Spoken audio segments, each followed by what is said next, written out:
Hello everyone, welcome back once again to Simply Mastering. Today, in this episode, we've got the second part of the Repent of the Sentient Being by Grand Demise of Civilization. Now, if you wanted to be lazy, you could go ahead and use the settings from the other video, that would be episode 10, and you'd pretty much be on your way already with that plugin chain. But to keep things interesting and fresh, we are just going to use a completely different chain of plugins today. Actually, only two. So to get things started, let me just explain a few things. Following through with the other video, this is an edit of a 43-minute track, or a 43-minute song, which is one album with several different movements. And this is the second movement of that album. I've already gone ahead and trimmed it for you, so you don't have to worry about trimming. And it's pretty much all set. I've already got the start end markers and the loop region set for when we render the file later. Keep in mind while we're working that this is 16 bits at a resolution of 44.1K. Over here on the master bus, we have the VUMT from Klanghelm again, and I've got this calibrated slightly differently than default. I've got rise and fall at 800, which just slows the needles down a little bit and gives us more of an overall picture of where the volume is at any given time. And what we're shooting for, again, I've got this calibrated to -7, and what we're shooting for is having the needles rest right here around 0 at our final level. Alright, so without further ado, let's go ahead and play through this track. I'm not going to play the whole thing here for the video, but as usual, I am going to encourage you to do so on your own, at least 1 or 2 times, just to get a feel for a couple different things. And I say this in every video. This is listening for the EQ balance, the frequency spectrum, and we're listening for the amount of compression. Now, if you watched episode 10, you'll notice that, again, this is part of the same mix. It's all part of the same album. So it's going to sound very similar. But again, we're going to listen to it and just approach it as though it's a new song, fresh, with a completely different plugin chain, and we'll approach it a little bit differently. But before I do that, let me just point out what we're using. I've got the Master EQ 432 here from IK Multimedia, and I've got a default settings here. As long as all the volume knobs are at 0, it's pretty much defaulted. It doesn't matter where these are. We'll get into this later. Second of all, I've got Lurssen's mastering console. So this will be a little bit of a special edition here, specifically for all of you guys out there who use this. And if you have access to the 432, that's great. If you don't, there is a demo that you can get from IK, and you can use it to follow along with this video and figure out if you like the plugin or not. But you don't have to use it. Again, anything will work. I'm just using it to supplement this because I do feel like this has a limited palette of EQ options, and sometimes it's necessary to sculpt a little bit further than what it can do, and that's why I put something else in front of it. Today, we'll be going over this one. Okay, so let's go ahead and listen to this thing, and I'll join up with you in a few minutes.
speaking in terms of the EQ, we are generally going to want to, in this particular track, lift that top end, open that top end up, control the lower end a little bit more. And the overall tone of this is slower. It's different than the first movement of the piece, and I'm referring again to episode 10. But with this one, I think we're generally going to want to open up that top end, control the bottom a little bit more, and just balance this thing out. Now, in terms of compression, I think it's almost there. I mean, we'll have the Lurssen console apply a little bit of it, but we're not going to go overboard. We'll probably push it up a little ways and just try to get that to sit at whatever volume level we want to target as our output, and that'll probably be good enough. So I'll go ahead and open up the meter again. We'll pin this open so that it doesn't disappear. And the first step, as always, is to set that level that we want this thing to rest at. So let's concentrate on doing that first, and then we'll get into the EQ.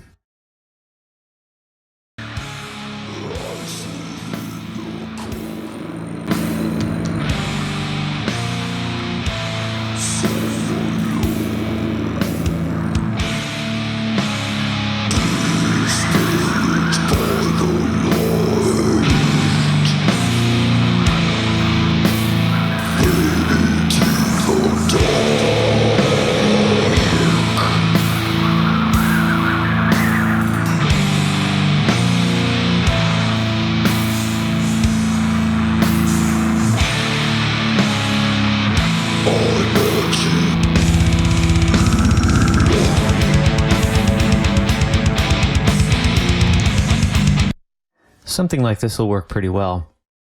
But what I want to point out is, with the newest update of this plugin, we now have a new style.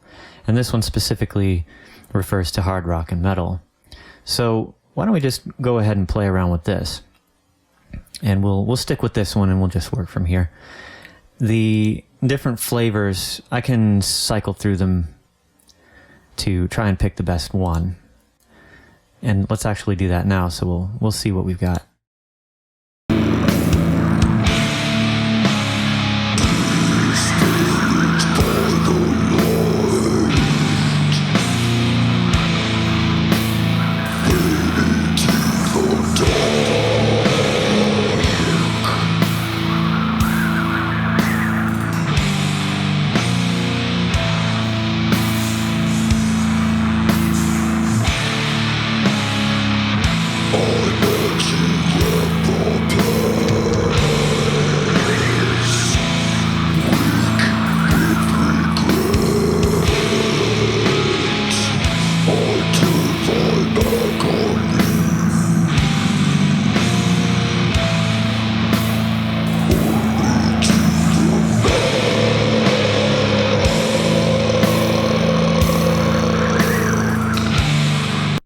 Each one of them has its own different flavor, and for our purposes here today, it's a toss-up between brighter and the default.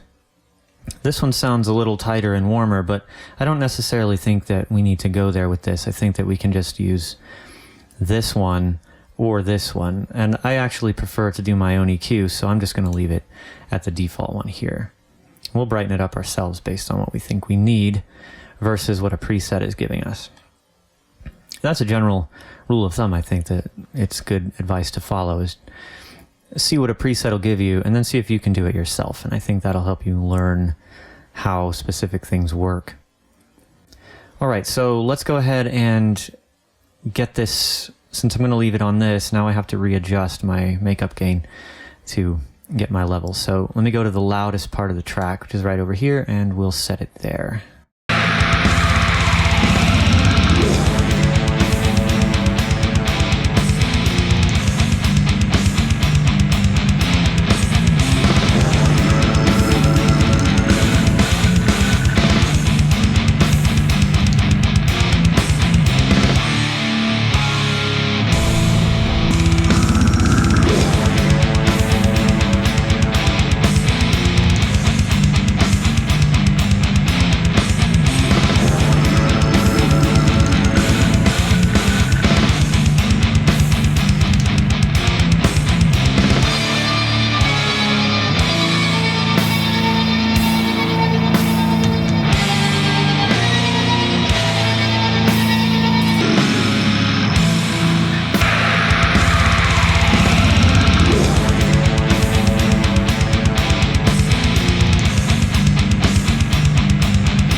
All right, this is good. Now, the overall big picture here of what I've just done is to get the loudest part of the track to sit at the loudest target level that I want to end up at.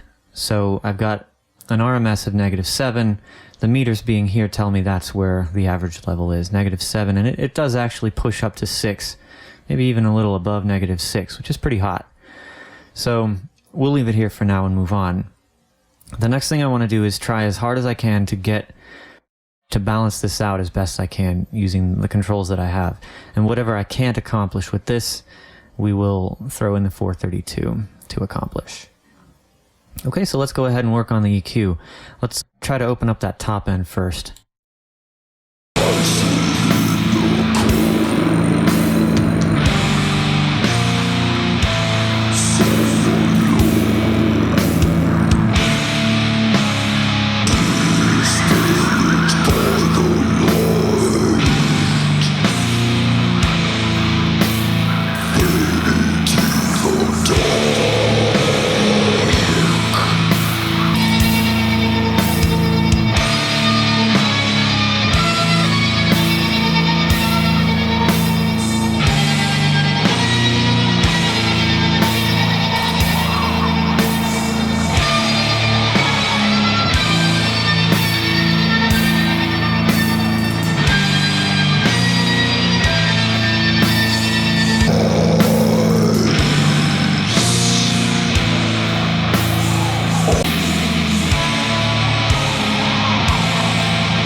Okay, now I've just sort of isolated this region with the loop because there's something going on here that I want to point out. Everywhere else, the EQ sounds pretty good, but right here, the region around 3K especially starts to get a little harsh. Now, towards the end of this, once we get everything dialed in everywhere else, we'll actually go through here and automate. We might be able to do it with this here because this is sitting right at 3K.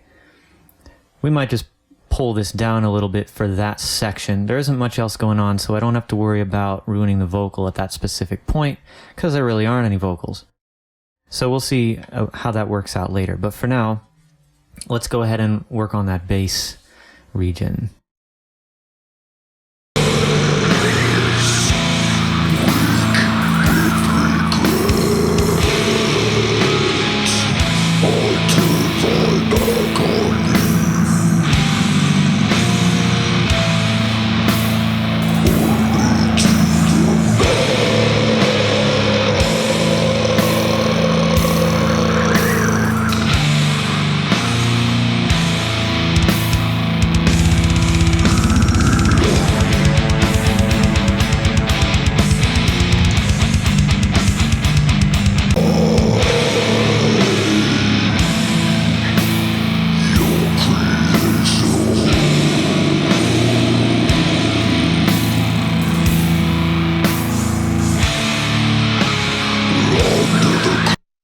Okay, I think that balances it out well enough. And there's some other things I want to do, but they don't happen to sit at these frequencies. So that's why we're going to be using the other equalizer. And while I was working here just a minute ago, I went ahead and dropped this down a little bit. So I dropped back on this to ease off on the compression slightly, and I think that's pretty much where I want to leave it. Now let's jump into the 432 right here at this point. Now I'm keeping the meter open because I know that I'm going to be adjusting the volume because I'm going to be equalizing this thing. So I just want to make sure that all of this stays put at the level that I've set it at. And we'll go back through afterwards and just double check and make sure that everything is still in line. Okay, so let's do a little more sculpting here. I'm just going to try to balance this thing out and make it sound even better than it already does.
Yeah, this is some subtle stuff right here, but I did want to pull out a little bit of that muddy boominess right here around 240. You know, this just helps it. I think right around there is a pretty good setting. I don't want it to extend too much in either direction, so I've got a medium bandwidth here on that. This one I've got a really wide bandwidth, and I'm lifting it around 500 or so, just by half a decibel, which I think is enough to fill that out. And then way up at 10K or so, I've got a little bit more air added in with this. And I suppose I could have used the shelving filter, but I just like the way this put it in there, and I've already got a shelf here, and I don't think I need two shelves. So let's go through now and try to address this loop region here that I've set right here by automating this 3K knob down a little bit. I think we need to find out where a good spot is, and then we'll get the automation in there. So let's see where a good place to put it is.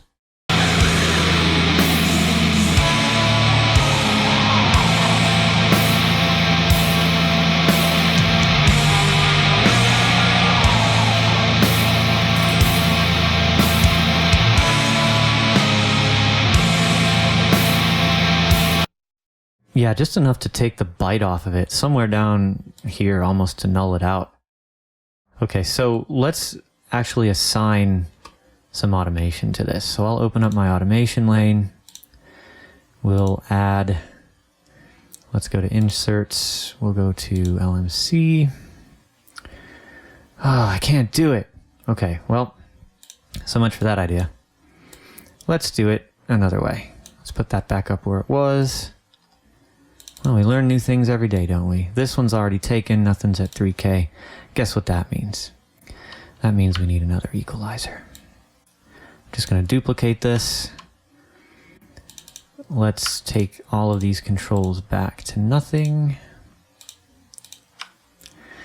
And let me have one at 3K. So we'll take maybe this one here. This is at 2.8. This is probably fine, or we could use either one of these two. This actually gives us more control than doing it the other way, because I can select which one I want. There's 3.4 over here, 3.4 here. Let's try 2.8, and then we can just go back and forth between those two. We'll use this middle band. Now this one I know I can automate.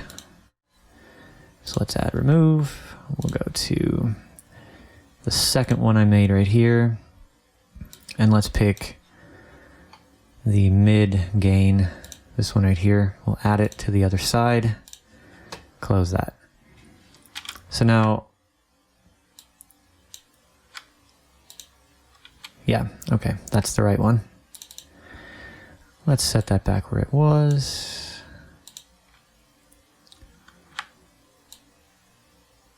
I'm gonna pretty much keep this at 0. I guess that would be 50 on this thing right here. If you need to be more exact, you can pull this down, or we can literally just type 50 in here. And it'll set it to where it needs to be. Okay, so this area over here is the one where we want to apply this automation to. So let's just add a breakpoint here. We can move these later. Let's add one over here somewhere. Who knows? We'll fiddle with this. And then I'll get back to you in just a second.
Something like that generally gives you the idea. Now what I would recommend, and I don't have enough time to do this in the video, but I would recommend doing this same procedure with a different equalizer that doesn't have stepped increments. This one is stepped, so you're going to notice, especially if you don't get this exactly right, you're going to notice when that volume turns down. If you've got one that's not stepped and just smooths the transition, that would be better. You could use any other equalizer. Any equalizer that doesn't have stepped controls like this would probably work better in that scenario. But again, for the sake of the lesson here, this will suffice. But you can see what I was trying to do, and just take the edge off that 3K harshness in the guitars. And if it were a matter of getting this perfect, I would suggest that the mix be modified at that specific point, just those guitars and nothing else. So let's leave this where it is and finish this thing up. I'll hide that again, so I'm looking at this. Okay, the last thing we want to do is I'll pull Lurssen's console up again. We need to render this thing out. Now there's two different ways we can render it. The new version of Lurssen's console actually includes this DDM, and I'll hover this over so you can see Digital Distribution Mastering. Basically what this does is it will, with the feature turned off, it will output the file with a peak ceiling of -0.2 of a decibel. Let me show you what that is.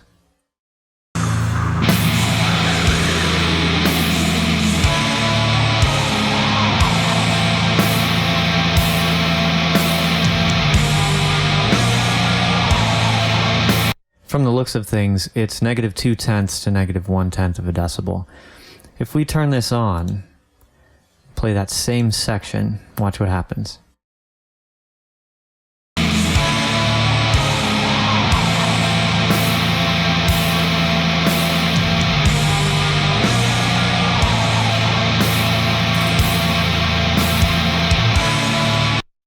The result is that it's lowered by a good half dB, approximately half a decibel, which brings the peaks down low enough to where when we render out the MP3 or whatever encoded format we choose, the signal will not clip during the conversion process. So this is a really handy way of churning out masters for different purposes. If you turn this off, I would not recommend anything that has a compressed format like an MP3. Leaving this off, you can go for a FLAC or a WAV file. But turning this on, you're looking at lowering that ceiling. You could render a WAV as well. Maybe if you're submitting to iTunes, this would be a great way to do that. Turn this on, hit OK, and then render your high-resolution WAV file to send to iTunes. Or you can render an MP3. So I've got it turned on now. So what I'll do is go into Export Mixdown. Just give your track a name, whatever it is you want to name the track. MP3 output, you can use whatever bit rate you want. And then the sample rate, this should be the same as the file, your original file. And then you say OK. Now I've got between song start and marker, which means it will go from here to here. If I change this to between loop, it will render from here to here, which isn't what I want. And then the rest of this, these are just preference options. None of it has to do with the quality of the file. So I could render a WAV file at whatever the bit rate is. It's 16, so render 16 bits. If you want to apply some dithering, make sure that in your options over here on Advanced Audio tab, you have Use Dithering for playback and audio file export turned on. And then, yeah, that's if you wanted to use dithering, if you want to render a WAV file. And I would say if your output format is MP3, then, don't worry about that. It's not necessary. But if you wanted to render your CD quality WAV, turn that off, go into your render options again, name your file, change this to WAV. You could also render a FLAC. And with that, I think we're going to call this done. I I had a great time today. I had a lot of fun, and I hope you did too. I'll see you next time for the next episode of Simply Mastering.